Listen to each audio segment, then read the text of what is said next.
ابھی جو آپ لوگوں نے پڑھا تھا وہ پچھلی کلاس میں ہم نے علامہ اقبال کی شاعرانہ خصوصیات پڑھی تھی. آج جو ہے ہم علامہ اقبال کی لکھی ہوئی آپ کی کتاب میں جو نظم ہے وہ پڑھیں گے، اور وہ ہے نظم دنیائے اسلام. ٹھیک ہے؟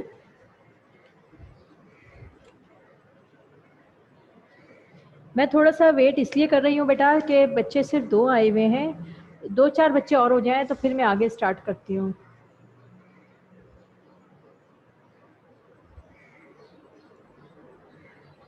صرف یمنا اور ثنا ہے.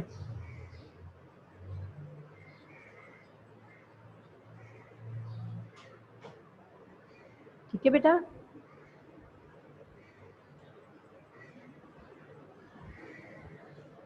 کیسی ہیں آپ دونوں؟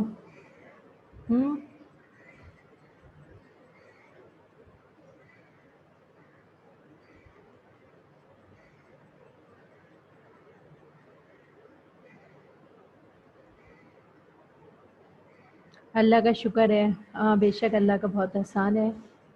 میں بھی بالکل ٹھیک ہوں بیٹا. اور کیسی گزری چھٹیاں؟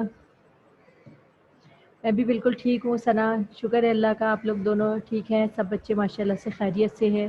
اللہ تعالیٰ آپ سب کو اپنے حفظ و امان میں رکھا. بہت اچھی وہ تو ہیں میرے بچے. اچھی.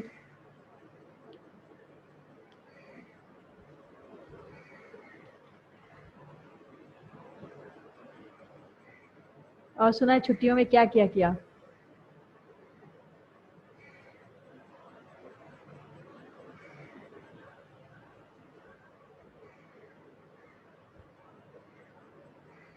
بھائی اتنی لمبی چھٹیاں ملی تھی تو لمبی ہوتی ہی نہیں ہے چھٹیاں.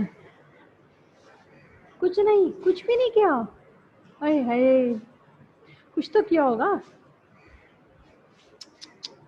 بور ہوئی ہیں پھر؟ کچھ نہیں کیا تو بوریت ہوئی ہوگی. ہائے ہائے میرے بچے بیچارے. ہاں واقعی بچے بہت بور ہوئے ہیں چھٹیوں میں. نہ کہیں آنا نہ کہیں جانا،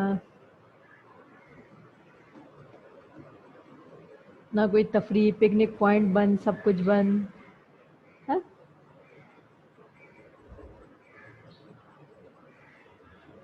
سوشل لائف بالکل ختم ہو گئی.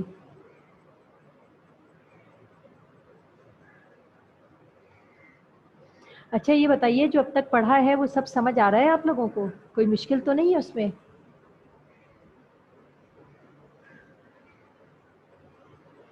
گڈ. شاباش. چلیں بھائی زید بھی آ گیا. شاباش. کون سے پی ڈی ایف سینڈ نہیں ہوئے ثنا؟ مجھے یہ بتائیے کہ کون کون سے پی ڈی ایف آپ لوگوں کو مل گئے ہیں اور کون کون سے پی ڈی ایف رہ گئے ہیں، تاکہ پھر آپ لوگوں کو ہم سینڈ کریں.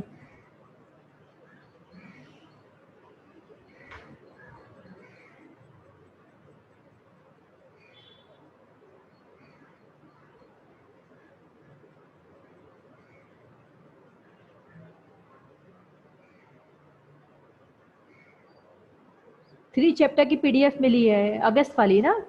اب ستمبر والی اب آپ کو ملنی شروع ہو جائے گی انشاءاللہ تعالی. مل جائیں گی بیٹا. اصل میں تھوڑا ٹائم ہمارے پاس بھی کم ہوتا ہے، اس لیے کیونکہ پی پی ٹی بھی بنانی ہوتی ہے، آپ لوگوں کی کلاس بھی لینی ہوتی ہے، پھر اس کی بھی ٹائپنگ الگ ورڈ پہ کرنی ہوتی ہے، یہ پاور پوائنٹ پہ کرنی ہوتی ہے. تو تھوڑا سا ٹائم ہمیں بھی دیں. ان شاء اللہ تعالیٰ آپ لوگوں کو مل جائے گی. آپ لوگ پریشان نہیں ہوئیے. ٹھیک ہے؟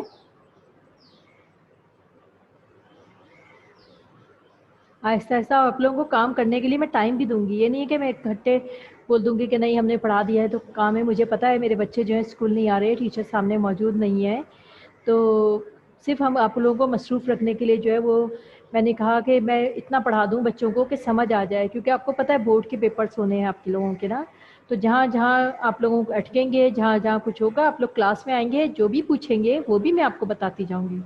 ٹھیک ہے؟ کیونکہ ٹیچر کا کام ہی یہی ہے کہ بچوں کو بتانا، اس کو بالکل سیٹسفائی کرنا. جی اب آپ لوگ 4 ہو گئے ہیں بچے. زید اور سلیمان آ گئے، اور ثنا اور یمنا. میں تھوڑی دیر اور دیکھتی ہوں، پھر میں اپنا ٹاپک اسٹارٹ کرتی ہوں، ٹھیک ہے، کیونکہ کافی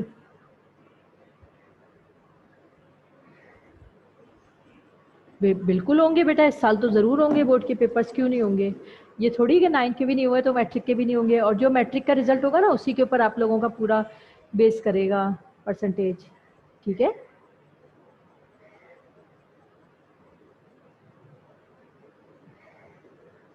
نہیں بیٹا، پہلے سے آنا ہوگا اسکول، ابھی نہیں آنا۔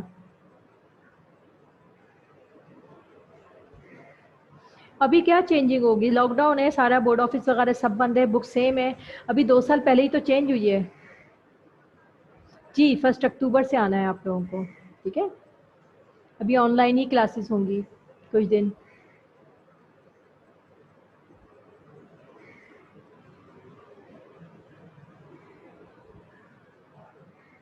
نہیں بیٹا، ابھی کل سے نہیں آنا، ہاں۔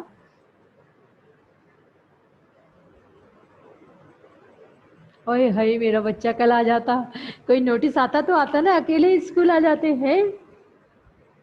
کوئی آپ کو کوئی میسج آتا، کوئی کال ہوتی تو پھر آتے نا آپ اسکول۔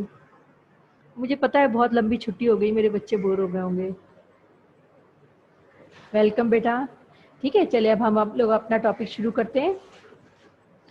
میں نے آپ لوگوں کو پچھلی کلاس میں بتایا تھا علامہ اقبال کی شاعری کے بارے میں، ان کی شاعرانہ خصوصیات کے بارے میں، تو آج ہم پڑھیں گے ان کی جو آپ کی کتاب میں نظم ہے۔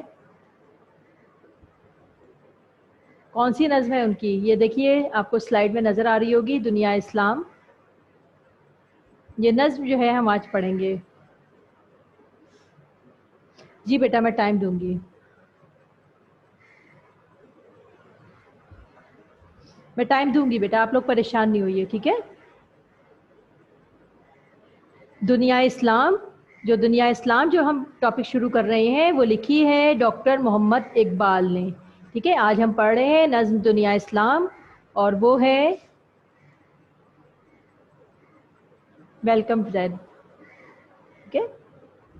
چلے اب ہم لوگ پڑھائی شروع کرتے ہیں۔ ہماری نظم ہے دنیا اسلام اور اس کے شاعر ہیں ڈاکٹر محمد اقبال، ٹھیک ہے؟ اب دیکھیے دنیا اسلام میں آج ہم کیا کیا پڑھیں گے۔ تعارف مصنف پڑھیں گے، وہ میں آج تھوڑی تیزی سے پڑھاؤں گی، اس لیے کیونکہ جو ہے میں نے تعارف مصنف آپ کو بہت اچھا جو ہے وہ سمجھا دیا۔ پھر ہم پڑھیں گے الفاظ معنی اس کے بعد ہے تشریح اشعار کی، پھر ہے مرکزی خیال اور اس کا خلاصہ، ٹھیک ہے؟ آج ہم یہ انشاءاللہ تعالی پوری نظم پر ختم کرنے کی کوشش کریں گے۔ ہم پڑھ رہے ہیں اقبال بحیثیت ایک شاعر، جو ہم نے پڑھا تھا اس کے بارے میں ہم پڑھ رہے ہیں تعارف۔ تعارف میں کیا ہے؟ ان کا نام ہے شیخ محمد اقبال، آپ کو بتایا تھا میں نے، کاسٹ ان کی شیخ تھی، محمد اقبال ان کا نام تھا۔ ان کے والد کا نام تھا شیخ نور محمد، ٹھیک ہے؟ تاریخ پیدائش تھی 9 نومبر 1877۔ علامہ اقبال کی تاریخ پیدائش تو آپ لوگ سبھی جانتے ہیں، اقبال ڈے مناتے رہے ہیں اسکولوں میں۔ جائے پیدائش یعنی جس جگہ وہ پیدا ہوئے وہ تھی سیالکوٹ، پنجاب کا علاقہ ہمارے پاکستان کا۔ تاریخ وفات یعنی کس دن اس عظیم ہستی کا انتقال ہوا، تو 21 اپریل 1928 عیسوی کو یہ عظیم الشان شاعر، میرے فیوریٹ شاعر، میرے پسندیدہ شاعر اور مسلمانوں کے ایک بہت اہم شاعر جو ہیں وہ اس دنیا سے رخصت ہو گئے، ٹھیک ہے؟ اور نہ تو میرے نظر میں ان جیسا شاعر دنیا میں پہلے کبھی پیدا ہوا ہے اور نہ ہی کبھی ہو سکتا ہے، ٹھیک ہے؟ اقبال کی حالات زندگی ہم پڑھ رہے ہیں۔ تو ابتدائی تعلیم انہوں نے اپنے آبائی علاقے سیالکوٹ سے ہی حاصل کی تھی۔ ایم اے کیا تھا انہوں نے گورنمنٹ کالج آف لاہور سے۔ بیرسٹری کی ڈگری، قانون کی ڈگری حاصل کی تھی انہوں نے انگلستان سے، انگلینڈ سے۔ پھر پی ایچ ڈی کیا انہوں نے فلسفے میں ہائیڈل یونیورسٹی جرمنی سے، ٹھیک ہے؟ وجہ شہرت، یہ کیوں مشہور تھے؟ یہ مفکر پاکستان تھے، یعنی انہوں نے پاکستان کا تصور پیش کیا تھا۔ کب پیش کیا تھا آپ لوگوں کو معلوم ہی ہوگا، 23 مارچ 1940 میں الہ آباد کے جلسے میں علامہ اقبال نے مسلمانوں کے لیے ایک الگ وطن کا تصور پیش کیا تھا۔ اس وقت تک مسلمان صرف آزادی کی جدوجہد کر رہے تھے، لیکن پہلی مرتبہ مسلمانوں کے لیے ایک الگ وطن کا خواب دیکھنے والے ہمارے اقبال تھے، ٹھیک ہے؟ ان کے جو القابات ہیں وہ ہیں شاعر مشرق، مشرق کا شاعر، ٹھیک ہے؟ اور قومی شاعر، پاکستان کے قومی شاعر ہیں علامہ اقبال، اور حکیم الامت، کیوں؟ کیونکہ اس وقت امت کے لیے جو پریشانیاں تھیں، ان کی بیماریاں تھیں، اس کے لیے انہوں نے اپنا حل تلاش کیا. ٹھیک ہے. اقبال کے حالات زندگی پڑھ رہے ہیں ہم. وہ ایک متوسط گھرانے میں پیدا ہوئے، نہ وہ امیر گھرانے کے تھے اور نہ ہی کسی غریب گھرانے کے تھے، بلکہ ایک متوسط مڈل کلاس فیملی میں پیدا ہوئے. مذہب کا لگاؤ اور دین کی محبت ورثے میں لے کر انہوں نے مغرب کی تعلیم حاصل کی. انہیں اپنے مذہب سے بھی لگاؤ تھا اور دین سے محبت بھی تھی، اور یہ انہیں ورثے میں ملا تھا ان کے والدین کی طرف سے. اس سے انہوں نے مغرب کی تعلیم حاصل کی، مغربی تعلیم حاصل کی. تو یہ مذہبی لگاؤ اور دین کی محبت کے ساتھ مغربی تعلیم، تو یہ خوبصورت پیکر بن گیا، اور وہ ایک خوبصورت شخصیت میں ڈھل گئے کہ دین و دنیا دونوں ان کو مل گئی.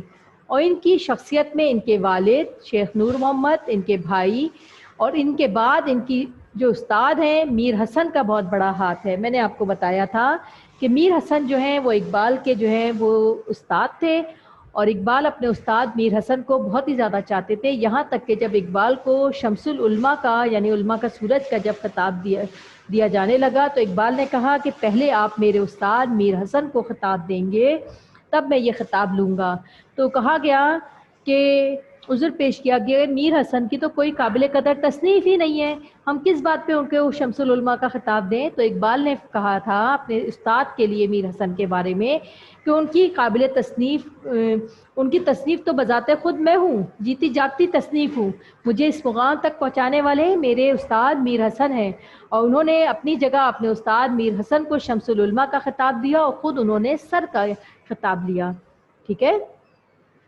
یہ ایک بہت بڑی بات ہے. ہم لوگ مغربی مفکرین کے تو ٹیچر کی حیثیت سے چیزیں بتا دیتے ہیں، لیکن ہم اسلامی جو ہے ان کا نہیں بتاتے کہ ہمارے علامہ اقبال نے اپنے استاد کی کس قدر جو ہے وہ عزت کی. ان کے ایک اور استاد تھے انگریز استاد، وہ تھے پروفیسر آرنلڈ. انہوں نے بھی ان کی شخصیت میں نکھار اور تجسس پیدا کیا، کیونکہ پروفیسر آرنلڈ نے ان کو محسوس کر لیا تھا کہ یہ غیر معمولی شخصیت ہے. اور اس طریقے سے مغرب کے تعلیمی سفر نے ان کے دماغ میں علم کی شمع جو ہے وہ روشن کر دی. یہ تھا اقبال کا مختصر سا تعارف. اب ہم پڑھ رہے ہیں ان کے مجموعہ کلام یعنی ان کی شاعری کی کتابیں. بانگ درا کے بارے میں تو آپ لوگ بہت اچھی طرح سے جانتے ہیں، ان کی بچوں کے لیے لکھی جانے والی نظموں کی کتاب ہے بانگ درا. پھر ہے بال جبریل، یہ صوفی شاعری پہ مبنی ہے. ضرب کلیم ہے ان کی مشہور کتاب. ارمغان حجاز ہے عرب کے لیے جو لکھی گئی ہے. زبور عجم ہے. پیام مشرق ہے، اور جاوید نامہ ہے. اس کے علاوہ ہے اسرار خودی، ٹھیک ہے، خودی کے بارے میں ہے، اور ہے رموز بے خودی. ٹھیک ہے، یہ ان کی مشہور کتابیں ہیں. اس کے بعد ہے نثری کتب جو انہوں نے تصنیف کی، مطلب شاعری نہیں ہے. اس میں ہے تشکیل جدید الہیات اور علم الاقتصاد. ٹھیک ہے. یہ تھا اقبال کا تعارف. یہ میں نے آج بہت جلدی میں پڑھایا کیونکہ میں اقبال کو آپ کو پورا 1 گھنٹے کا لیکچر دے چکی ہوں، اور میرا تو دل ہی نہیں چاہ رہا تھا وہ بند کرنے کا، لیکن ٹائم ختم ہونے کی وجہ سے میں نے بند کر دیا تھا. ٹھیک ہے. اب ہم پڑھ رہے ہیں دنیا اسلام کے الفاظ معنی. ٹھیک ہے بیٹا. تو ہم پڑھ رہے ہیں نظم دنیا اسلام علامہ اقبال کی لکھی ہوئی. ہم نے ابھی تعارف مصنف پڑھا جو ہم پہلے بہت ڈیٹیل سے پڑھ چکے تھے. آج ہم نے اس کو بہت شارٹ میں پڑھا ہے. الفاظ معنی ہم نے پڑھ رہے ہیں. پہلا لفظ ہے اعرابی. اعرابی کے معنی ہے عربی کی جمع ہے یہ. ٹھیک ہے. ارزاں، ارزاں کا مطلب ہوتا ہے سستا، بہت ہی ہلکا. ٹھیک ہے. کہتے ہیں نا یہ بہت ارزاں ہے، قیمت میں وصول کر رہے ہیں. پھر ہے امتیاز رنگوں خوں، یعنی رنگ اور خون کا امتیاز. امتیاز رنگ و خون، رنگ اور خون کا امتیاز یعنی رنگت اور نسل کی بنیاد پر فرق کرنا. امتیاز رنگ و خون کے معنی ہے رنگت اور نسل کی بنیاد پر فرق کرنا. پھر ہے پنہا. پنہا کے معنی ہے چھپا ہوا. پنہا، چھپا ہوا. حرم. حرم کہتے ہیں مکہ اور مدینہ کی جگہ کو، کیونکہ وہاں نبی پاک صلی اللہ علیہ وسلم پیدا ہوئے. حرم کعبہ ہے، اور مدینہ نبی پاک صلی اللہ علیہ وسلم کا شہر ہے، وہاں روضہ ہے ان کا. اب ہے غرقاہی. خرگاہی. یہ کیا ہے؟ خرگاہی. ٹھیک ہے. اس کے معنی ہے ایک بہت بڑا خیمہ. ٹھیک ہے. ہم پڑھ رہے ہیں دنیا اسلام کے الفاظ معنی. اب ہے لفظ دانائے راز. دانائے راز، راز آپ کو پتہ ہے مشکل باتیں ہوتی ہیں، اور دانا ہے ان کو سمجھنے والا۔ راز جو چھپانے والی چیزیں ہیں، تو دانا راز کے معنی ہے مشکل باتوں کو سمجھ جانے والا۔ آگے ہے ربط و ضبط، ربط و ضبط کے معنی ہے میل جول، رشتہ یا تعلق۔ ربط و ضبط کے معنی ہے میل جول، رشتہ یا تعلق۔ اب ہے سوز و ساز، سوز و ساز اس کے معنی ہے غم اور خوشی۔ سوز و ساز، غم اور خوشی، دکھ سکھ، ٹھیک ہے۔ آگے ہے ساز، ساز کہتے ہیں سونے کو گلانے والا جو کیمیکل ہوتا ہے جس سے سونا جو ہے وہ پگھلایا جاتا ہے تاکہ اس کو شیپ دی جا سکے، وہ ساز کہلاتا ہے، ٹھیک ہے۔ اب ہے گاز، گاز کہتے ہیں قینچی یعنی کاٹنے والے آلہ کو، ٹھیک ہے۔ آگے ہے قما حقا، قما حقا جو کہ اس کا حق ہے، قما حقا جو کہ اس کا حق ہے، ٹھیک ہے۔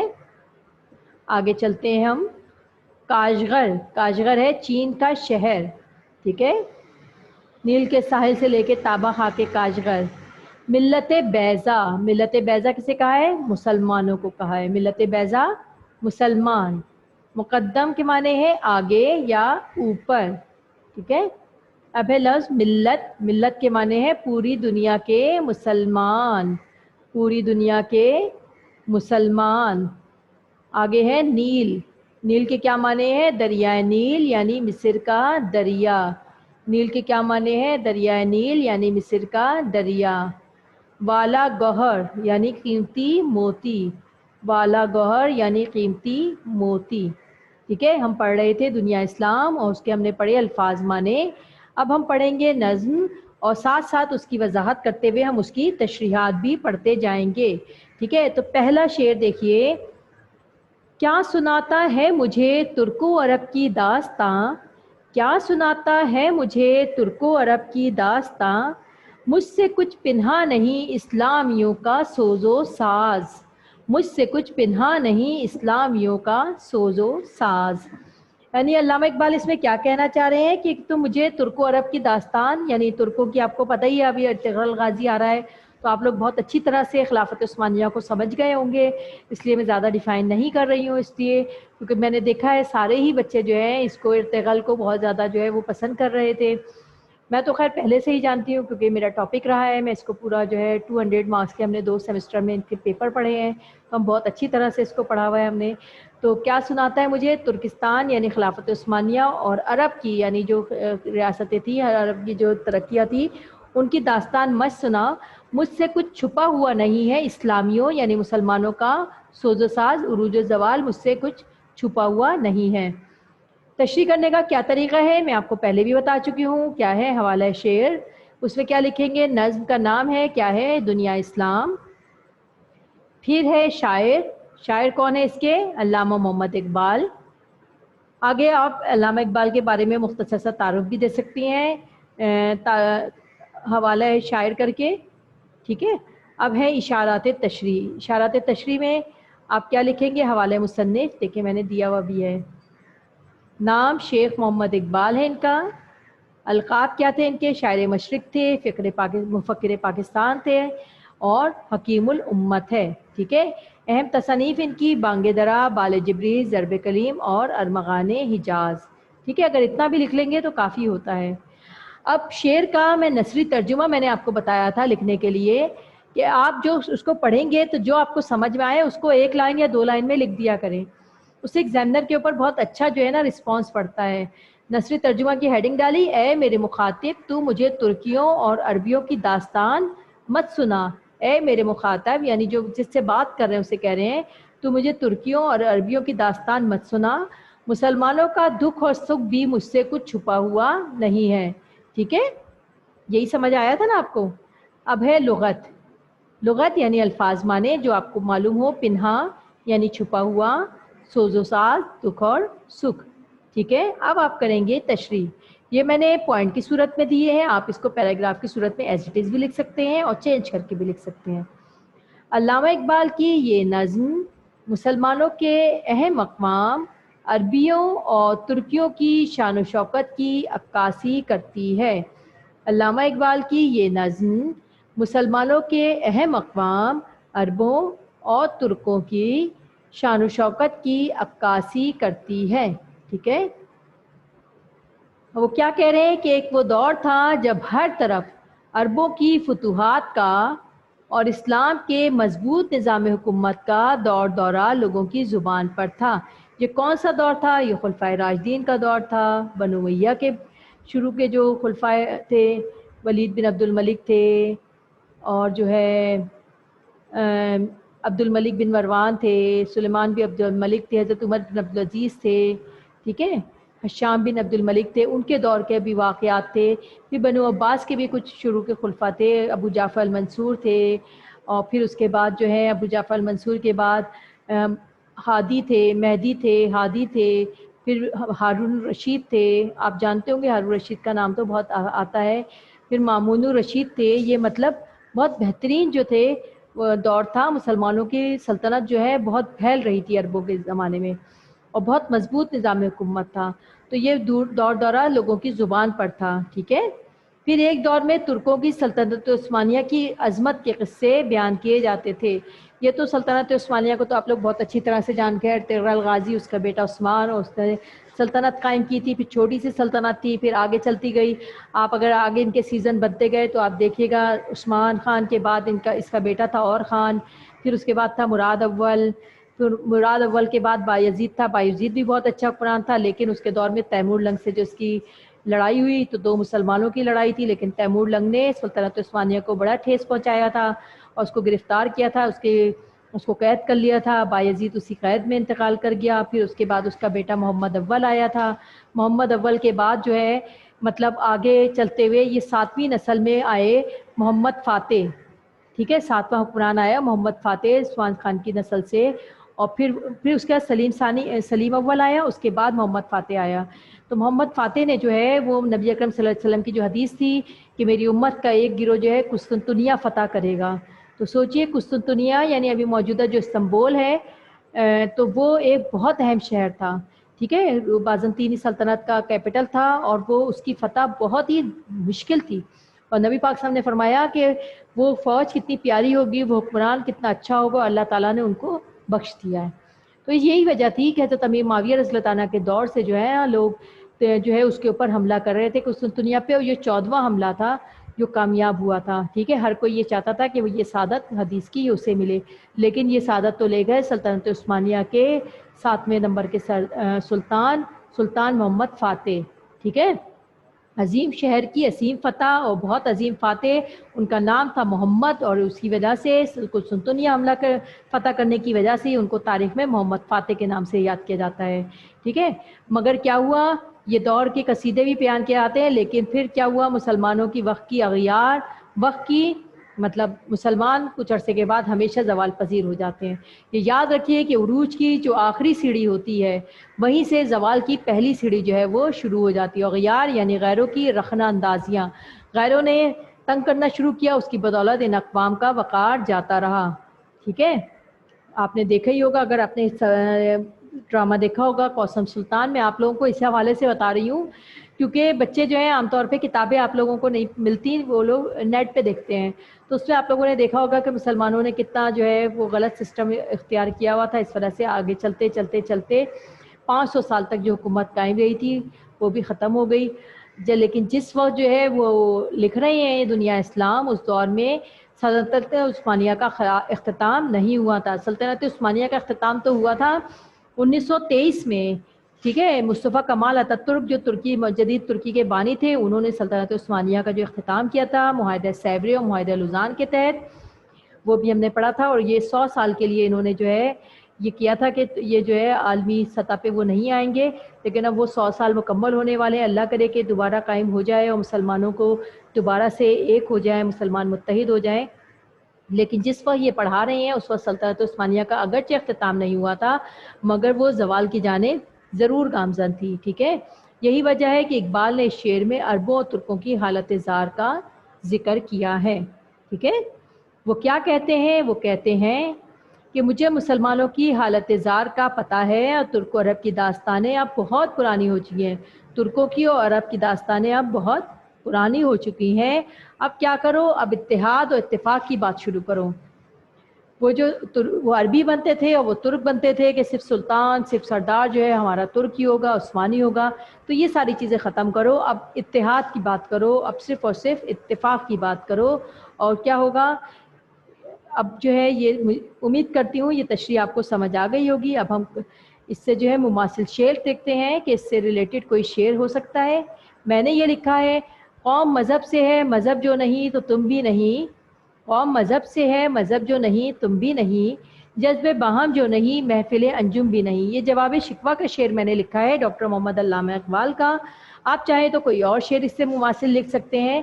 اصل میں مماثل شعر اگر آپ لکھتے ہیں تو ایگزامنر کے اوپر بہت اچھا جو ہے وہ اثر پڑتا ہے اور اس کے نمبر بہت اچھے ملتے ہیں. ٹھیک ہے. شعر نمبر 2 ہم پڑھ رہے ہیں اسی نظم کا. حکمت مغرب سے ملت کی یہ کیفیت ہوئی. حکمت مغرب سے ملت کی یہ کیفیت ہوئی. ٹکڑے ٹکڑے جس طرح سونے کو کر دیتا ہے گاز. آپ کو پتہ ہی ہے مغرب سے کیا ہوا. مغرب والوں نے کیا کیا؟ ایک ملت کے تصور کو ختم کر دیا کہ ایک مسلمانوں کی ریاست، ایک خلافت نہیں رہنی چاہیے، بلکہ مسلمان ساری ریاستیں قوم کی بنا پہ ہوں. تو کیا ہوا؟ ملت جو ہے وہ ٹکڑے ٹکڑے ہو گئی. جس طریقے سے گاز جو ہے وہ سونے کو، میں نے بتایا تھا سونے کو گلانے والا کیمیکل ہوتا ہے، وہ جس طرح سونے کو گلا دیتا ہے، ٹکڑے ٹکڑے کر دیتا ہے، بالکل ہی ہماری جو ملت تھی، ملت اسلامیہ، اس کو بھی جو ہے ٹکڑے ٹکڑے کر کے چھوٹی چھوٹی سلطنتوں میں بانٹ دیا. اب کیا ہوتا ہے کہ وہ جس سلطنت کے اوپر چاہتے ہیں مغرب والے حملہ کرتے ہیں. کبھی عراق پہ، کبھی افغانستان پہ، جہاں دل چاہتا ہے اپنے حملہ کرتے ہیں اور ان کو جو ہے مسلمانوں میں آپس میں اختلاف پیدا کر دیا کہ نہیں اس ملک پہ تو حملہ ہو رہا ہے. اگر ایک سلطنت عثمانیہ ہوتی تو وہ ایکشن لے سکتی تھی، فلسطین پہ یا کشمیر کے مسئلے پہ بول سکتی تھی. لیکن اب جو ہے مسلمان اتحاد نہیں ہے، اس لیے کوئی بولنے والا نہیں ہے. ٹھیک ہے. اب ہم کر رہے ہیں اس کا نثری ترجمہ کہ آپ کو اس شعر کو پڑھ کے حکمت مغرب سے ملت کی یہ کیفیت ہوئی. ٹکڑے ٹکڑے جس طرح سونے کو کر دیتا ہے گاز. اس کا نثری ترجمہ کیا ہونا چاہیے؟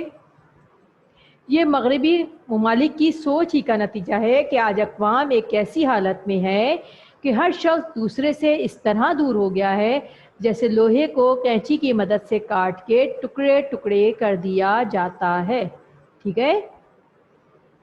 آگے سمجھ میں نے آپ کو بتا بھی دیا، اس کا نثری ترجمہ بھی بتا دیا. اب آپ چلیے، جی کوئی چیٹ آ گیا.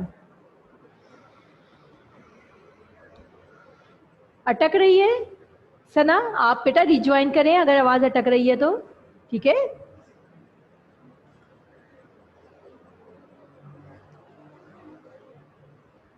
اب ہے بیٹا دیکھیے لغت میں وہ الفاظ جو آپ کو پتا ہوں. کیفیت کا مطلب کیا ہے؟ حالت یا صورتحال. پھر ہے گاز کا مطلب ہوتا ہے کینچی. اشارات تشریح، اب جو ہے تشریح کے اشارات آپ میں نے دے دیے ہیں. اس میں کیا ہے؟ اس شعر میں علامہ اقبال مسلمانوں کی حالت زار بیان کر رہے ہیں. کیا کر رہے ہیں؟ مسلمانوں کی حالت زار کو بیان کر رہے ہیں. اور کیا کہہ رہے ہیں کہ مسلمان قوموں کی حالت زار کو مغربی قوموں نے ٹکڑے ٹکڑے کر دیا ہے. یہ مسلمان قوموں کی جو بگڑی ہوئی حالت ہے، بدتر ترین حالت ہے، اس کو کیا ہے؟ مغربی قوموں نے ٹکڑے ٹکڑے کر دیا، کیونکہ ایک ملت کا تصور ختم کر دیا اور جو ہے مغرب کی طرح جو ہے وہ آزاد ریاستیں بن گئی ہیں. ٹھیک ہے. جمہوری ریاستیں بن گئی ہیں. وہ یہ سمجھتے تھے کہ جب مسلمانوں میں اتحاد قائم ہوگا. جی زرار، خوش آمدید آپ کو کلاس میں. ہم پڑھ رہے ہیں دنیا اسلام، اس کی ہم دوسرے شعر کی تشریح کر رہے ہیں. بیٹا آپ نے لیٹ جوائن کیا اس لیے میں آپ کو بتا رہی ہوں. وہ یہ سمجھتے تھے کہ جب مسلمانوں میں اتحاد قائم ہو جائے گا تو انہیں کوئی بھی پارا نہیں کر سکے گا. ٹھیک ہے. اس اشارت تشریح ہماری کنٹینیو چل رہی ہے. اس میں آپ دیکھیے علامہ اقبال کیا کہہ رہے ہیں. وہ کہہ رہے ہیں کہ اس لیے ان کے ملی اتحاد کو ختم کیا جا رہا ہے. نادان مسلمان اس چیز کو نہیں سمجھ پا رہے ہیں. نادان مسلمان اس چیز کو نہیں سمجھ پا رہے ہیں اور ان کے دھوکے میں آ گئے ہیں. ٹھیک ہے. ان کے ملی اتحاد کو ختم کیا جا رہا ہے تاکہ مسلمان ایک ملت نہ رہ سکیں، وہ ایک بھائی نہ رہ سکیں. ملت کا تصور میں نے آپ کو بتایا تھا. ملت اسلام میں یہ ہے کہ جب کوئی لا الہ الا اللہ کہہ دیتا ہے تو وہ ایک خاندان کا ایک فرد ہے اور جو لا الہ الا اللہ نہیں کہتا وہ دوسرے خاندان کا فرد ہے، ٹھیک ہے۔ یہ ہے ہمارا ملی اتحاد کہ چاہے وہ لا الہ الا اللہ کہنے والا امریکہ میں رہتا ہو تو دوسرا شخص برطانیہ میں رہتا ہو، تیسرا یورپ میں رہتا ہو، چوتھا افریقہ میں رہتا ہو، پانچواں پاکستان میں رہتا ہو، چھٹا بنگلہ دیش میں رہتا ہو، ساتواں جو ہے کسی اور روس میں رہتا ہو، کسی بھی جگہ پہ رہتا ہو پوری دنیا میں، اگر اس نے پڑھ دیا لا الہ الا اللہ محمد رسول اللہ تو بس وہ ہمارا بھائی ہے۔ اس کی نسبت اگر آپ کے گھر میں رہنے والا، آپ کے والدین کی اولاد، آپ کا سگا خون کا رشتہ، آپ کا بھائی اگر لا الہ الا اللہ محمد رسول اللہ نہیں مانتا تو وہ ملت اسلامیہ کا فرد نہیں، بلکہ وہ ایک دوسری ملت کفریہ کا فرد ہے، ٹھیک ہے۔ یہ ہے ملت کا تصور اسلام میں کہ صرف لا الہ الا اللہ محمد رسول اللہ پہ جو ہے ہمارا اتحاد قائم ہو جاتا ہے۔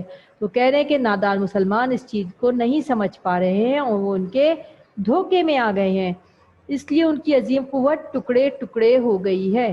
ان کی عظیم قوت جو مسلمانوں کی عظیم قوت تھی وہ اتحاد نہ ہونے کی وجہ سے ٹکڑے ٹکڑے ہو گئی ہے، اور بالکل اسی طرح ہوا ہے جس طرح سے قینچی سے کپڑے کو کاٹ کر ٹکڑے ٹکڑے کر دیا جائے، صحیح ہے۔ یہی حال مغرب نے مسلمانوں کا کیا ہے۔ امید کرتی ہوں آپ کو سمجھ آ گئی ہوگی۔ اب ہم اس سے پڑھتے ہیں ریلیٹڈ شعر یعنی مماثل شعر۔ تو مماثل شعر کیا ہے بیٹا؟ ہے فرقہ بندی ہے کہیں اور کہیں ذاتیں ہیں، فرقہ بندی ہے کہیں اور کہیں ذاتیں ہیں، کیا زمانے میں پنپنے کی یہی باتیں ہیں؟ یعنی کتنی فرقہ بندی اور کہیں ذاتیں بنا رکھی ہیں کہ زمانے میں اسی طریقے سے آگے بڑھو گے۔ یہ بھی شعر ہے جواب شکوہ کا، ٹھیک ہے۔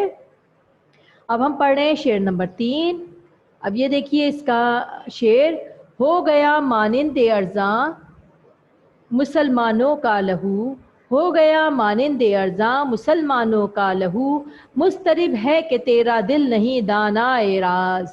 ہو گیا مانند ارزاں مسلمانوں کا لہو، مضطرب ہے کہ تیرا دل نہیں دانائے راز۔ اس کا نثری ترجمہ کیا ہے؟ مسلمانوں کا خون سستے پانی کی طرح ہو گیا ہے، مسلمانوں کا خون سستے پانی کی طرح ہو گیا ہے۔ سستا پانی، آج کل تو پانی بھی بہت مہنگا ہے، لیکن اس وقت جو ہے وہ کہا تھا کہ پانی بے مول ہی مل جایا کرتا تھا، ٹھیک ہے۔ تو اس وقت جو ہے علامہ اقبال کہہ رہے ہیں کہ پانی بھی اس طریقے سے نہیں بہایا جاتا جس طریقے سے آج بھی یہ آپ دیکھیں کہ مسلمانوں کا خون ناحق بہایا جا رہا ہے، چاہے وہ کشمیر ہو، شام ہو، عراق ہو، فلسطین ہو، افغانستان ہو، ہر جگہ، عراق ہو، ہر جگہ ہماری امت کا، ہمارے مسلمانوں کا خون پانی سے بھی زیادہ سستا ہو کے بہہ رہا ہے۔ اس کی کوئی اہمیت ہی نہیں ہے، مطلب ایک جیتے جاگتے انسان کی، ایک مسلمان کی اہمیت نہیں رکھی، اور وہ یہ کہنا چاہ رہے ہیں علامہ اقبال: اور تیرا دل یہ راز جاننے کے لیے کیوں بے چین نہیں ہے کہ اصل حقیقت کیا ہے، اور تو اب تک یہ راز کیوں نہ جان سکا، ٹھیک ہے۔ نثری ترجمہ امید کرتی ہوں سمجھ آ گیا ہوگا۔ اب ہم پڑھ رہے ہیں لغت یعنی الفاظ معنی کی جانب۔ مانند کی طرح یعنی مثل، مانند کی طرح یعنی مثل۔ لہو، لہو کے معنی ہے خون۔ آب ارزاں یعنی سستا پانی، آپ کہتے ہیں پانی کو، ارزاں یعنی سستا، آب ارزاں یعنی سستا پانی۔ مضطرب یعنی بے چین، مضطرب یعنی بے چین۔ دانائے راز یعنی راز کا جاننے والا، دانائے راز یعنی راز کا جاننے والا۔ اب ہم پڑھ رہے ہیں اشارات تشریح، ٹھیک ہے۔ تشریح کے لیے اشارات۔ علامہ اقبال نے اس شعر میں جوانان ملت کو، ملت کے جوانوں کو خواب غفلت سے بیدار کرنے کی کوشش کی ہے۔ علامہ اقبال نے اس شعر میں جوانان ملت کو خواب غفلت سے بیدار کرنے کی کوشش کی ہے۔ وہ کیا کہتے ہیں؟ وہ کہتے ہیں کہ موجودہ دور کشت و خون کا دور بن گیا ہے، موجودہ دور کشت و خون کا دور بن گیا ہے، انسانی جان کی کوئی اہمیت باقی نہیں رہی ہے۔ کشت و خون کا دور یعنی ایک دوسرے کا خون بہانا۔ وہ اپنی امت کے، ملت کے نوجوانوں کو مخاطب کر رہے ہیں، کیونکہ انقلاب ہمیشہ نوجوان لایا کرتے ہیں، ٹھیک ہے۔ خواب غفلت سے بیدار کر رہے ہیں کہ تم کیوں غفلت کی نیند سو رہے ہو، تم اٹھو۔ اور وہ کیا کہتے ہیں کہ موجودہ دور کشت و خون کا دور بن گیا ہے، کہ ایک دوسرے کا خون بہانا ہے، ٹھیک ہے۔ انسانی جان کی کوئی اہمیت باقی نہیں رہی ہے، اور اس کی قدر سستے پانی کسی ہو گئی ہے، ٹھیک ہے۔ اور اس معاشرے میں کوئی قدر اور اہمیت باقی نہیں رہی۔ وہ کیا کہتے ہیں؟ وہ کہتے ہیں کہ اے نوجوانوں، تم کیوں پریشان نہیں ہوتے ہو؟ تم کیوں نہیں پریشان ہوتے ہو؟ ان سب معاملات کے حقائق کیا ہیں؟ ٹھیک ہے، دراصل اقبال اس شعر میں نوجوانوں کو یہ احساس دلانے کی کوشش کر رہے ہیں کہ کیا احساس دلانے کی کوشش کر رہے ہیں کہ وہ اپنا کھویا ہوا وقار کیسے حاصل کر سکتے ہیں، ٹھیک ہے، اور اتحاد کے فائدے کس طرح سے حاصل کر سکتے ہیں۔ اس کا مماثل شعر کیا ہے؟ وہ کیا ہے؟ حرم پاک بھی ایک، اللہ بھی ایک، قرآن بھی ایک۔ حرم پاک بھی ایک، اللہ بھی ایک، قرآن بھی ایک، کچھ بڑی بات تھی ہوتے جو مسلمان بھی ایک۔ ٹھیک ہے، امید کرتی ہوں بیٹا یہ چوتھا شعر جو ہے، تیسرا شعر بھی آپ کو اچھی سے سمجھ آ گیا ہوگا۔ یہ بھی تھا اس کا مماثل شعر میں نے لکھا ہے جواب شکوہ نظم سے۔ اب ہم پڑھ رہے ہیں شعر نمبر 4۔ ربط و ضبط ملت بیضا ہے مشرق کی نجات، ربط و ضبط ملت بیضا ہے مشرق کی نجات، ایشیا والے ہیں اس نکتے سے اب تک بے خبر، ربط و ضبط ملت بیضا ہے مشرق کی نجات، ایشیا والے ہیں اس نکتے سے اب تک بے خبر۔ اس کا نثری ترجمہ کیا ہے کہ ایشیائی ممالک اگر ان کشت و خون کے دور سے نجات حاصل کرنا چاہتے ہیں، ایشیائی ممالک اگر ان کشت و خون ایک دوسرے کے خون بہانے کے دور سے نجات حاصل کرنا چاہتے ہیں تو ان کو مسلمان اقوام میں ایک ربط پیدا کرنا ہوگا، ایک تعلق پیدا کرنا ہوگا، مگر اہل ایشیا یعنی ایشیا کے لوگ اب تک اس معاملے سے بے خبر ہیں۔ ٹھیک ہے، لغت دیکھیے اس کی، ربط و ضبط کے معنی کیا ہے؟ میل جول، اور ملت بیضا کے کیا معنی ہیں؟ مسلم اقوام۔ ربط و ضبط کے معنی ہے میل جول، اور ملت بیضا کے کیا معنی ہیں؟ مسلم اقوام۔ ٹھیک ہے، اب ہم کر رہے ہیں اشارات تشریح۔ اس شعر میں اقبال نے مسلمانوں کو ان کے اپنے پرانے وقار کو حاصل کرنے کا فارمولہ بتایا ہے کہ مسلمان اپنا کھویا ہوا وقار جو ہے وہ دوبارہ کس طرح سے حاصل کر سکتے ہیں، اس کا فارمولہ کیا ہوگا، وہ جو ہے اقبال اس شعر میں بتا رہے ہیں۔ کیا بتا رہے ہیں اقبال اس شعر میں؟ وہ کیا کہتے ہیں؟ دیکھیے آئیے چلتے ہیں کہ اگر مسلمان چاہیں تو اس کشت و خون والے حالات سے وہ نجات حاصل کر سکتے ہیں۔ وہ کیسے نجات حاصل کریں گے اس کشت و خون والے واقعات سے؟ وہ کہیں گے کہ ان تمام مسلم اقوام کو آپس کے تعلقات مضبوط رکھنے ہوں گے۔ ٹھیک ہے، ان کو ایک ملت کے تصور میں پیدا کر رہے ہیں۔ وہ کہہ رہے ہیں کہ تمام مسلم اقوام کو آپس کے تعلقات اپنے مضبوط رکھنے ہوں گے، مگر ایشیا کے جو لوگ ہیں وہ اس معاملے سے بالکل بے خبر ہیں۔ ایشیا والے جو لوگ ہیں وہ اس معاملے سے بالکل بے خبر ہیں، اور ملت بیضا سے ان کی مراد مسلم اقوام ہیں، ملت بیضا سے ان کی مراد مسلم اقوام ہیں۔ اس کا مماثل شعر کیا ہے؟ صفحہ دہر کو باطل سے مٹایا کس نے، نوع انسانی کو غلامی سے چھڑایا کس نے۔ یہ بھی جو ہے شکوہ کا شعر ہے۔ صفحہ دہر یعنی دنیا کی جو زمانہ ہے اس کو باطل یعنی جھوٹے لوگوں سے کس نے چھڑایا؟ مسلمانوں نے چھڑایا۔ نوع انسانی یعنی انسان کی جو اقسام ہیں، انسانوں میں جو غلامی تھی اس کے تصور کو ختم کرنے والے کون تھے؟ یہ بھی سارے مسلمان تھے۔ ٹھیک ہے، تو آپ بھی ایسے بننے کی کوشش کریں۔ اب ہے شعر نمبر 5۔ شعر نمبر 5 کیا ہے؟ ایک ہوں مسلم حرم کی پاسبانی کے لیے، نیل کے ساحل سے لے کے تابہ خاک کاشغر۔ یہ تابہ خاک کاشغر بیچارہ مل گیا ہے غلطی میں۔ اس کا نثری ترجمہ دیکھیے، مسلمانوں کو چاہیے کہ مکہ و مدینہ کی حفاظت کو اپنا مقصد بنا کر دریائے نیل سے لے کے کاشغر تک کے لوگ اپنا اتحاد قائم کر لیں۔ مسلمانوں کو کیا چاہیے کہ کہہ رہے ہیں نا، حرم کی پاسبانی کے لیے مکہ و مدینہ کی حفاظت کو اپنا مقصد بنا کر دریائے نیل سے لے کے کاشغر تک کے لوگ اپنا اتحاد قائم کر لیں۔ ٹھیک ہے، لغت ہے اس کی، حرم کا کیا معنی ہے؟ مکہ و مدینہ، اور کاشغر کیا ہے؟ وہ چین کا شہر ہے۔ ٹھیک ہے، اشارات تشریح میں آپ کو دے رہی ہوں، آپ کو پیراگراف کی صورت میں لکھنا ہے، میں آپ کو پوائنٹ کی صورت میں لکھوا رہی ہوں۔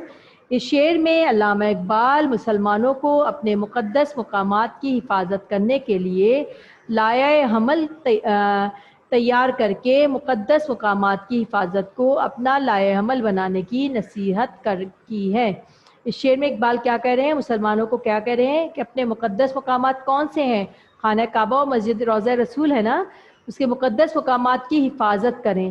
ٹھیک ہے، ان کی حفاظت کر کے کیا کریں، ایک لائحہ عمل، اپنی زندگی گزارنے کا ایک طریقہ جس کے اوپر عمل کر سکیں، ایسا عمل کرنے کا طریقہ بنائیں، اور پھر مقدس مقامات کی حفاظت کو اپنا لائحہ عمل بنائیں، اسی پر عمل کریں. ٹھیک ہے.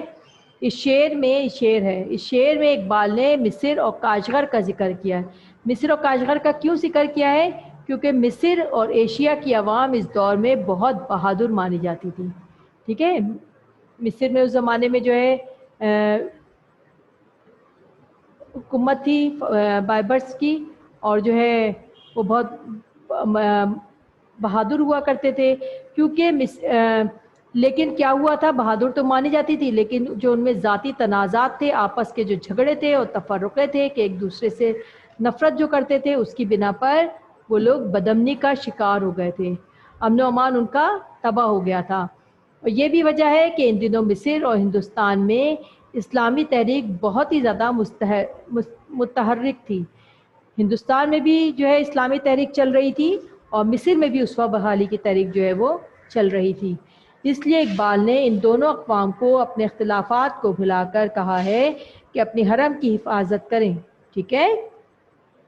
امید کرتی ہوں اچھے سے سمجھ آ گیا ہوگا. اب کرتے ہیں مماثل شعر.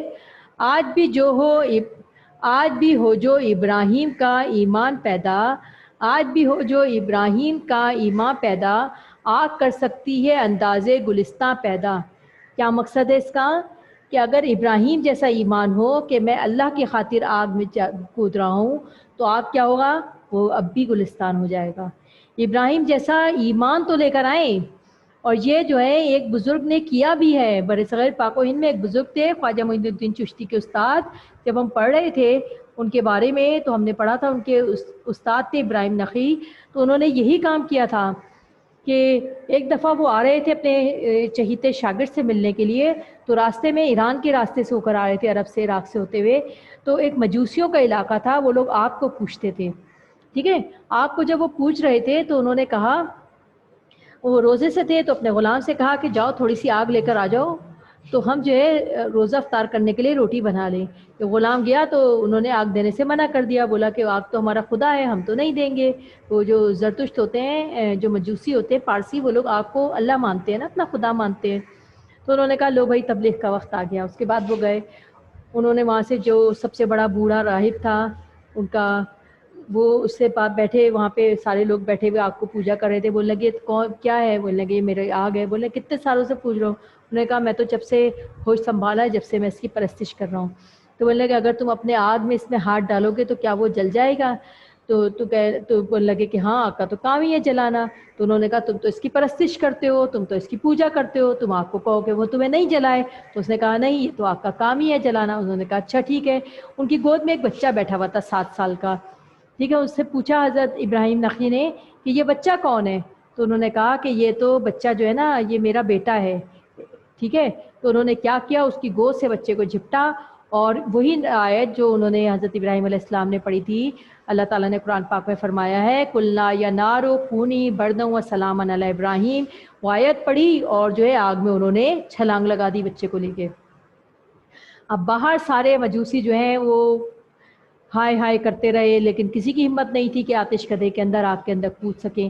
کافی دیر گزارنے کے بعد ابراہیم نقی بچے کے ساتھ باہر نکل کے آئے، اور جو ہے ان کے کپڑے کا جو کونا تھا نا وہ تک نہیں جلا تھا. کیوں؟ کیونکہ ان کا ایمان تھا اللہ کے اوپر کہ وہ تبلیغ کریں گے. یہ دیکھ کے وہ جو بوڑھا مجوسی تھا وہ بھی مسلمان ہو گیا، اور جو ہے انہوں نے ان کا نام ابراہیم رکھا، بچے کا نام عبداللہ رکھا. اور جو ہے آگے وہ جو لوگ، کافی سارے لوگ اس میں ایمان لے کر آ گئے. اور یہی ہے کہ اور وہ جو آیت انہوں نے پڑھی تھی، میں اس آیت کا ترجمہ آپ کو بتاتی ہوں. اللہ تعالیٰ نے فرمایا قُلْنَا، کہ ہم نے کہا، یا نارو، اے آگ، یا نارو کونی، ہو جا، بردن، ٹھنڈی. اب ٹھنڈی بھی نہیں بولا، آگے کیا بول رہے ہیں؟ وَسَلَامًا، کیونکہ برف بھی ہو سکتی تھی. وَسَلَامًا، اور سلامتی بن جا علی ابراہیم، ابراہیم علیہ السلام کے اوپر. ٹھیک ہے. تو یہ اگر وہ علامہ اقبال کیا کہہ رہے ہیں شعر میں، آج بھی ہو جو ابراہیم کا ایمان پیدا، آگ کر سکتی ہے انداز گلستاں پیدا. ٹھیک ہے. آگے ہم چلتے ہیں چھٹے شعر کی جانب. اس نظم کے کل 7 شعر ہیں. چھٹے شعر پہ ہم آ گئے ہیں، دنیا اسلام پہ. کیا کہہ رہے ہیں؟ جو کرے گا امتیاز رنگ و خوں مٹ جائے گا، جو کرے گا امتیاز رنگ و خوں مٹ جائے گا، ترک غرگاہی ہو یا عرابی والا گہر، ترک غرگاہی ہو یا عرابی والا گہر۔ وہ کہہ رہے ہیں کہ جو بھی رنگ و خون کا امتیاز کرے گا، آپس میں ایک دوسرے میں فرق کرے گا، کیونکہ اسلام نے تو فرق مٹا دیا، نبی پاک صلی اللہ علیہ وسلم نے فرما دیا کہ کسی عربی کو کسی اجمی پر، کسی اجمی کو کسی عربی پر کوئی فوقیت نہیں ہے، اگر اب بھی فرق کرو گے تو مٹ جاؤ گے۔ نہ تو ترک غرقا ہی رہے ہیں، نہ کوئی ان کا کوئی سپہ سالار ترکوں کے رہے ہیں، نہ عربوں کے بہت بڑے بڑے جو ہیں تاجر رہے، ٹھیک ہے۔ اب اس کا نثری ترجمہ دیکھیے، جو مسلمان بھی رنگ و نسل کی بنیاد پر تفریق کرے گا وہ نیست و نابود ہو جائیں گے، وہ ختم ہو جائیں گے، چاہے وہ سلطنت عثمانیہ کا کوئی سپہ سالار ہو، ترک غرقائی سلطنت عثمانیہ کا کوئی سپہ سالار ہو، یا پھر عرابی والا گہر یعنی عرب کا کوئی بہت ہی بڑا تاجر ہی کیوں نہ ہو، ٹھیک ہے۔ اب لغت چل رہی ہے، لغت میں کیا ہے؟ والا گہر یعنی موتی مراد تاجر، تاجر ہے، ٹھیک ہے۔ غرگاہی بہت بڑا خیمہ مراد سپہ سالار، ٹھیک ہے۔ اشارات تشریح اب میں آپ کو سمجھا رہی ہوں۔ اس شعر میں تاریخی ضابطہ حیات بیان کیا گیا ہے۔ کیا بیان کیا گیا ہے؟ تاریخ شاہد ہے کہ ہمیشہ وہی قومیں ترقی کرتی ہیں جو رنگ اور نسل کی فرق سے دور رہتی ہیں۔ اگر رنگ اور نسل کا فرق کیا تو اتحاد پارا پارا ہو گیا اور پھر جو ہے مسلمان تباہ ہو گئے، اور جو رنگ و نسل کے فرق کو سامنے رکھتی ہیں وہ جو ہے کیا ہوتی ہیں؟ وہ نیست و نابود ہو جاتی ہیں، چاہے وہ سلطنت عثمانیہ کا سپہ سالار ہو یا عرب کا بہت ہی بڑا کوئی تاجر ہو، ٹھیک ہے۔ مماثل شعر اس کا، منفت ایک ہے اس قوم کی نقصان بھی ایک، یہ ایک ہے، مل گیا ہے میرے سے غلطی سے، منفت ایک ہے اس قوم کی نقصان بھی ایک، ایک ہی سب کا نبی دین بھی ایمان بھی ایک، ٹھیک ہے۔ شعر نمبر 7 لکھ رہے ہیں۔ اس شعر کا، اس نظم کا آخری شعر جو ماخوذ ہے ہماری کلیات اقبال سے، نسل اگر مسلم کی مذہب پر مقدم ہو گئی، نسل اگر مسلم کی مذہب پر مقدم ہو گئی، اڑ گیا دنیا سے تو مانند خاک رہ گزر، ٹھیک ہے۔ اب وہ اس میں کیا کہنا چاہ رہے ہیں؟ نثری ترجمہ دیکھیے، اگر خدا نخواستہ مسلمانوں میں مذہب کے بجائے نسل سے فرق کا امتیاز آگے نکل گیا، ٹھیک ہے، مقدم نسل اگر مقدم ہو گئی مذہب کے اوپر، ٹھیک ہے، مذہب جو پیچھے رہ جائے اور نسل آگے رہ جائے، اگر نسل سے فرق جو ہے امتیاز ہو گیا تو کیا ہوگا کہ اے مسلمان تیری مثال راستے میں بڑی دھول کی جیسی ہو جائے گی اور تو خاک کی طرح ہو جائے گا، ٹھیک ہے۔ اس کی لغت دیکھیے، لغت کیا ہے؟ مقدم، مقدم کے معنی آگے یا اوپر، خاک رہ کے معنی ہے، خاک رہ کے معنی ہے راستے کی خاک، ٹھیک ہے۔ اب ہم کر رہے ہیں اس کی تشریح، یہ آخری شعر ہے بیٹا اس نظم کا۔ اقبال مسلمانوں کو اتحاد کی اہمیت بتا رہے ہیں، اقبال مسلمانوں کو اتحاد کی اہمیت بتا رہے ہیں، کیا ہے؟ وہ کہتے ہیں کہ اگر کبھی تم میں مذہب کی اہمیت ختم ہو جائے، اگر کبھی تم میں، یہ کس کا مائک کھل گیا؟ مائک کس کا کھل گیا بیٹا؟ مائک آف کیجئے۔ وہ کہتے ہیں کہ اگر کبھی تم میں مذہب کی اہمیت ختم ہو جائے اور نسل کی بنیاد پر فرق کرنے لگ جاؤ گے تو کیا ہوگا؟ تو سمجھ لینا کہ تمہاری حیثیت راستے میں پڑی مٹی کے جیسی ہو جائے گی، تم راستے میں دھول سے بھی زیادہ بیکار ہو جاؤ گے، جو کہ لوگوں کے پیروں تلے رون دی جاتی ہے۔ مٹی کی کیا حیثیت ہوتی ہے جو راستے میں پڑی ہوتی ہے؟ لوگ اس پہ پاؤں رکھ کے چلتے ہیں نا، اس لیے مسلمانوں کو سوچ لینا چاہیے کہ اب زوال قریب آ گیا ہے، ٹھیک ہے۔ اس کا مماثل شعر کیا ہے؟ سبق پھر پڑھ صداقت کا، شجاعت کا، عدالت کا، لیا جائے گا تجھ سے کام دنیا کی امامت کا، ٹھیک ہے۔ یہ تشریح جو ہے آپ کی ختم ہو گئی۔ اب ہمارے پاس تھوڑی سی دیر رہ گئی ہے، ہم کرتے ہیں مرکزی خیال۔ مرکزی خیال کے لیے میں نے آپ کو طریقہ بتا دیا تھا کہ جیسے آپ کو حوالہ میں نے آپ کو بتایا تھا برسات کے تماشا کے لیے، ویسے ہی آپ کو حوالہ مصنف لکھنا ہے۔